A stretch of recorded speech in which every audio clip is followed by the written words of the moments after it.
So I'm going to introduce a new method, hopefully, which is called stochastic enumeration. And because I have only 25 minutes, I will be not able to talk in general. I will mainly present the idea, and then I will talk mainly on self-avoiding walks, so you will understand the main idea of the method. And hopefully, some people will follow working on this method for some other problems for our events, queuing, satisfiability, and so on. So what I'm going to do is first of all, I'm going to introduce, just explain what is sequential importance sampling. Most of you, of course, are familiar with this. Then I will talk about stochastic enumeration method, which is the main subject. And I will give as an example self-avoiding walks. And if I have time, I will speak a little bit about convergence and numerical results. Algorithm looks like it is like a generic one, but I'm still by myself not sure how generic it is, because we never tried for any other problem but self-avoiding walk. So this is a very, very short survey of 5 minutes, more on sequential importance sampling. The measure of parameter of performance I want to estimate is, as usual, is L. It is expected value of Sx is sample performance, standard stuff. Fx is the density. You use change of the measure. The change of the measure is called Gx, and this is your important sampling estimator. Now, if you use, when you use sequential importance sampling, so you are presenting both the density Fx and Gx, you are presenting it in, so this is, this slide is, of course, the importance sampling estimator, 3 and 4, and 4 W is called the likelihood ratio.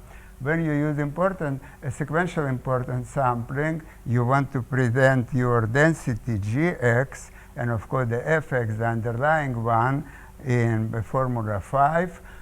You write it in this form, the conditional form, and then the estimator is also you write Fx in this same form. The W is written, the likelihood ratio is in this form.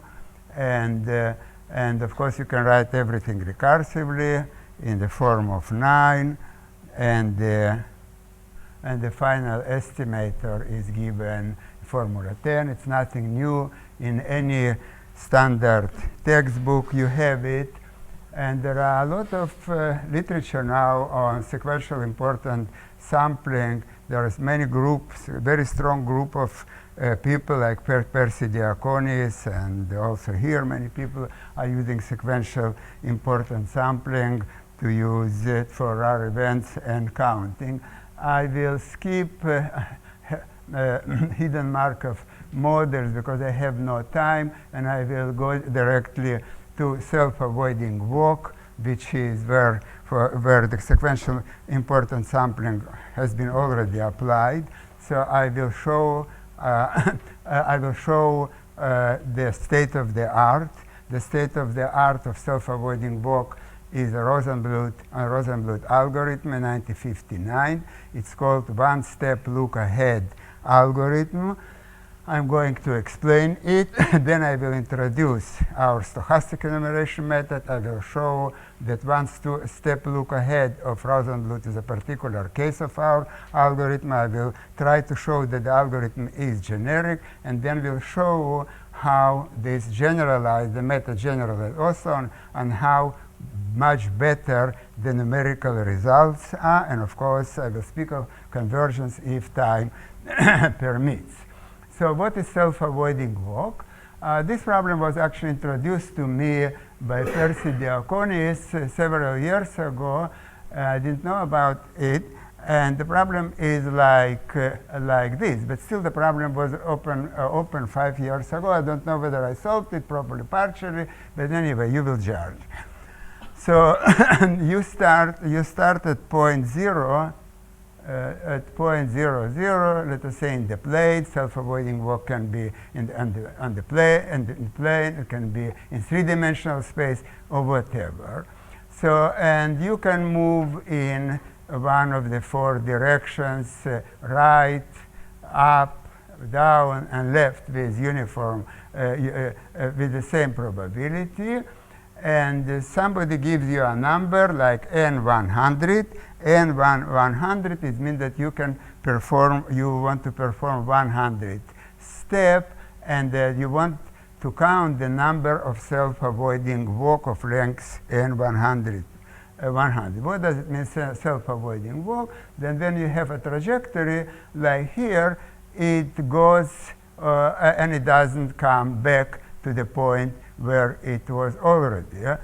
For instance, if we were at this point and we would go back here and this cross this line, so it wouldn't be self-avoiding because you would hit this point where you were before. Or let us say if you are here, so if you would go back in this direction where you were, so it wouldn't be self-avoiding. The problem was to count the number of self-avoiding walks of length n when n is given. Now the algorithm, the known algorithm, which is called one-step look-ahead algorithm, works as follows. I will explain first of all verbally, and then I will give you the algorithm. It means that when you go through the trajectory of the self-avoiding walk, so you remember actually the trajectory.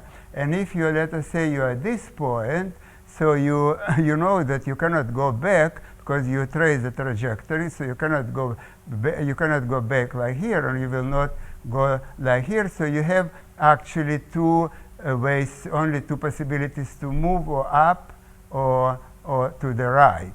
And so far, if you are here, let us say, so you can go in three, you have three directions to move. But in any way, this self-avoiding walk, if you do like this with the Oslo, with one step look ahead, you remember it's actually important sampling. The best, what is known is like you can make 50, 60 self-avoiding walks. There are a lot of papers on this, and you will be trapped in any way. You cannot go forever with this. Of course, there is a probability distribution on the tail of the number, so how you can do, but this is most you can do. Just remember, is about 50, 60, 150 is actually the tail of the probability will be very, very small, or the probability will be very small.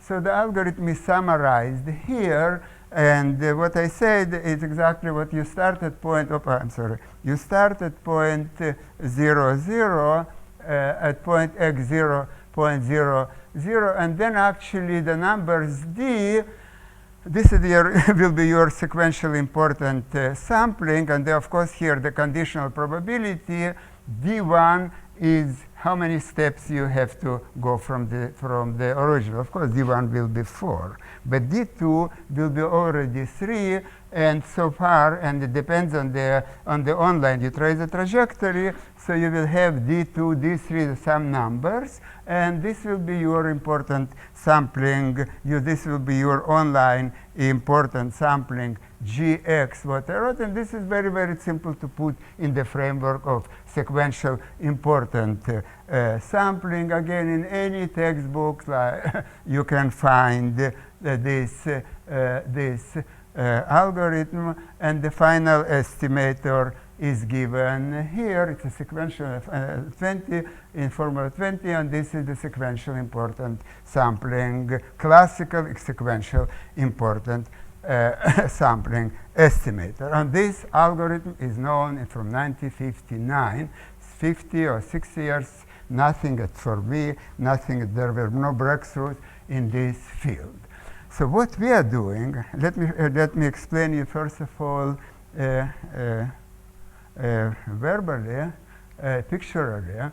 So we do the following, and we show you now that the one-step look-ahead algorithm is not a particular case, and with our algorithm you can go as far actually as you wish. This algorithm is Oslo one-step look-ahead is limited to 50, 60, 20, whatever, but maximum you never can go further than 100. What we do is we simulate several trajectories. Not one trajectory, we're several. What it means, several, 5, 10, or whatever, I will be more specific. And we let this self-avoiding walks to collaborate between them. They interact somehow. You will see it.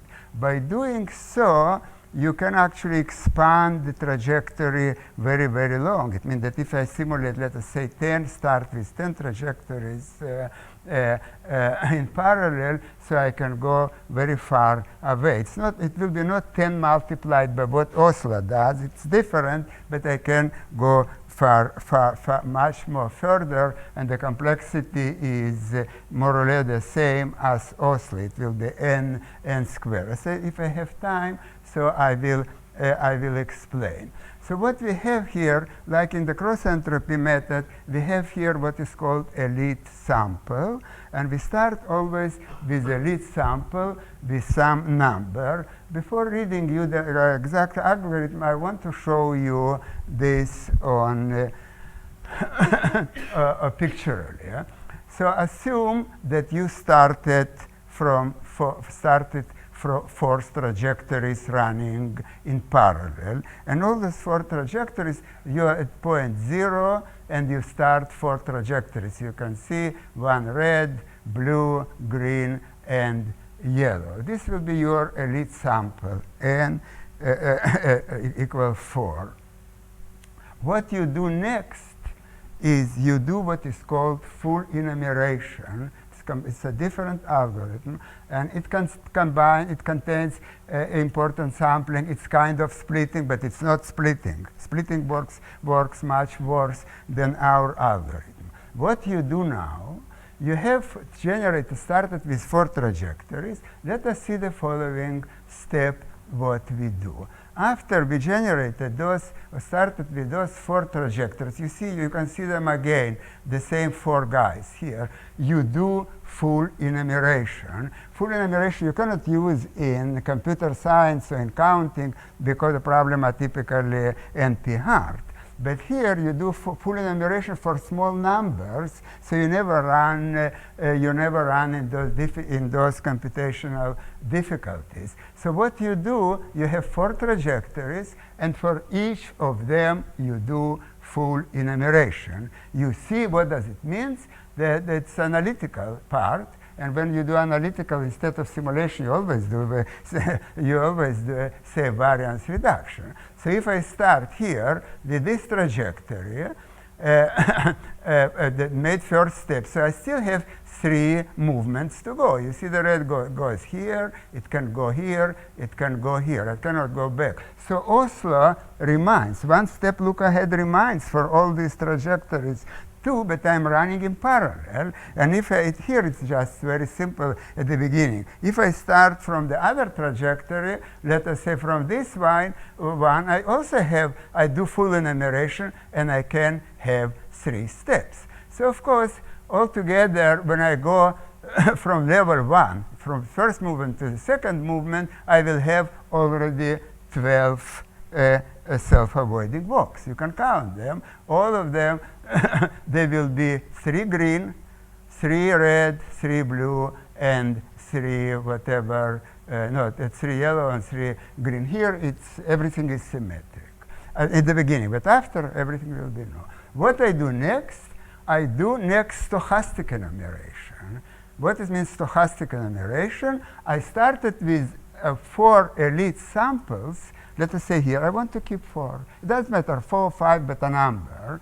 So what I do, I am taking uniformly. I have now 12 samples, 12 self-avoiding walks, let us say with size of 2, with level 2, and I want to keep them 4. I want still to keep 4. So what I am doing, I am randomly choosing 4 out of 12. And you see what's happening. It doesn't have to be from the same color, just randomly choosing. So I choose, let us say, this one. I choose this. I'm flipping coin. One. I start with a coin symmetric coin with 12 sides, and I'm choosing one of them. This I choose. Let's say this, and this. If, of course, by chance I would choose twice the same trajectory, I would continue. I can do it without replacement, let us say, with replacement. And then what I do next, I mean that, of course, I will count. You will see the algorithm I have to do. What I will do, I will divide 12 by 4. This will be my parameter, which is like in Oslo. This n, it means that n elite will be 4. The n, the number n, which I got here, n1 will be 12. This is full enumeration what gives me. And when I divide n1 by 4, I will get something. You will see how it works. Now when I got 4 trajectories here, each of length 2, what I will do, it's clear for you. I will do again full enumeration for them, and it will happen that some, when I go further, so some of those trajectories will die out. Some of them will have only 2 movements to go, but I can continue for a very long time. You have a question? So must the endpoints be different? I don't know. I cannot hear you here. In your picture, you have 4 endpoints. Yes. And they differ. They're different. They must be different. They must be different. Because Yeah. they didn't say Yeah, but of course, after a while, I can have. They will die out. This algorithm will also die out. I will eventually.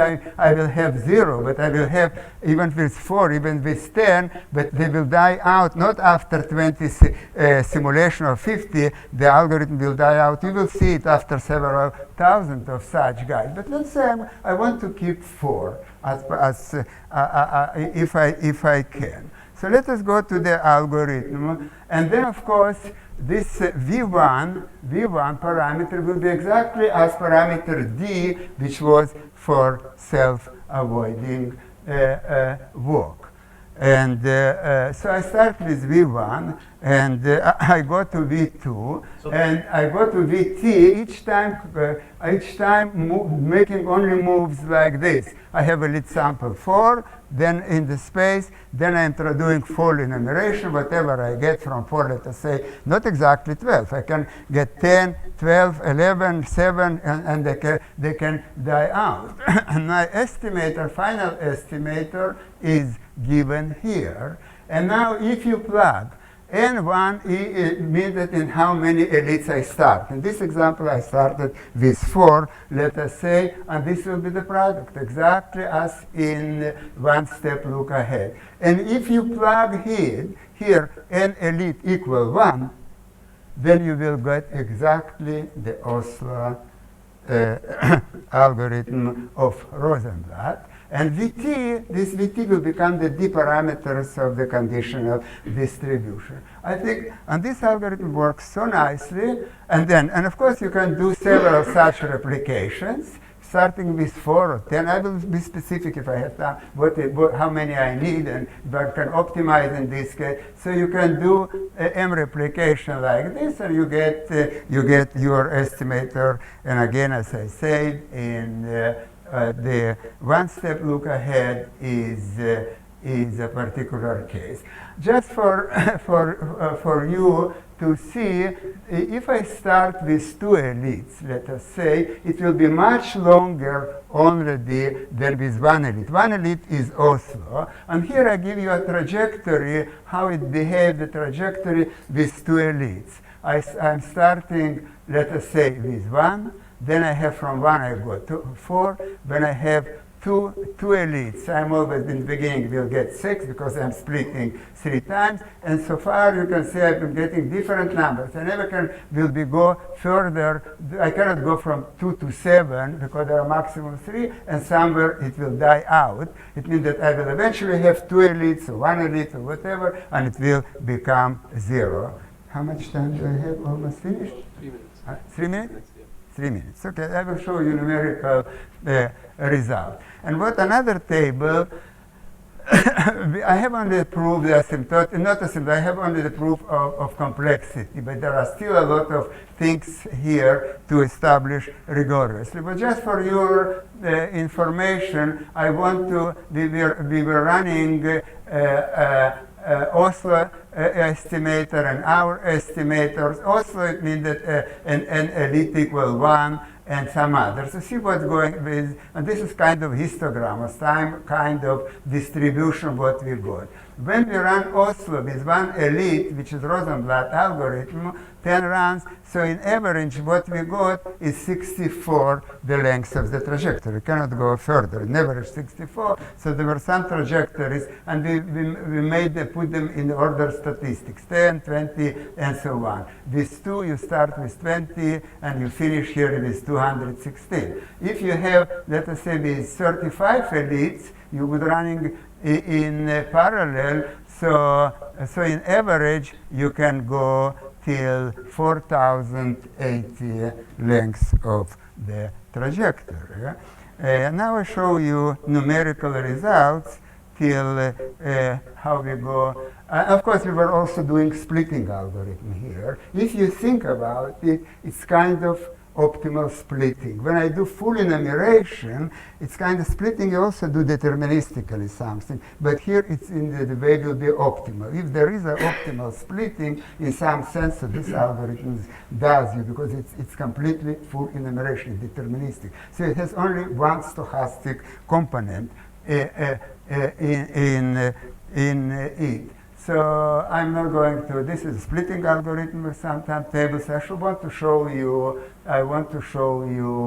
about some results, and I'm done. We'll be done for 1,000. No, we have 1,000. When the length when we have the length of self-avoiding walk is 1,000. There is another parameter R which I didn't mention. It means that you can do full enumeration either to the next level or jump several levels. It's we didn't find any which different because running several means that if I would start with 4 elites, so I go what I showed you, I go to the next level like the picture. I can jump 2 levels. But there are pros and cons in this. I will not discuss in this point. So here we were running with 100 elites, and so that's our numerical results. We were running 10 runs, and the relative error was about 5% of each of them, and those are our estimator. So if you run, nobody probably knows such a number. If you would, the number of self-avoiding walks of length of 1,000 would be 2 something by 10 power 422. Because the time is running out, I will stop here. So any question? Take maybe one more question. One question. Well, just a comment. There was a lot of work on the self-avoiding walk in the 80s. Different simulation algorithms. That's which one? Different from the one step ahead. Yes. There is a review paper. Now I can't remember the authors, but there's a paper. There's a big review paper from the late 80s by 2 people. But I can't remember right now. But I have it on my computer back in the room. But, okay, I will do. I tried to figure out what on Google research because I didn't know this problem. So that was introduced to me several years ago. So So probably, but there is something that I'm not aware. You say that it's similar to this algorithm? But I don't know. I But this browsed algorithm through is them analytic, it's not months ago heuristic, or it's just a generalization. Everything analytically can be derived, and the results are very, very good. I know. But I will be happy to So in interest to of see. time, I think we'll move on to the next speaker. We'll try to talk.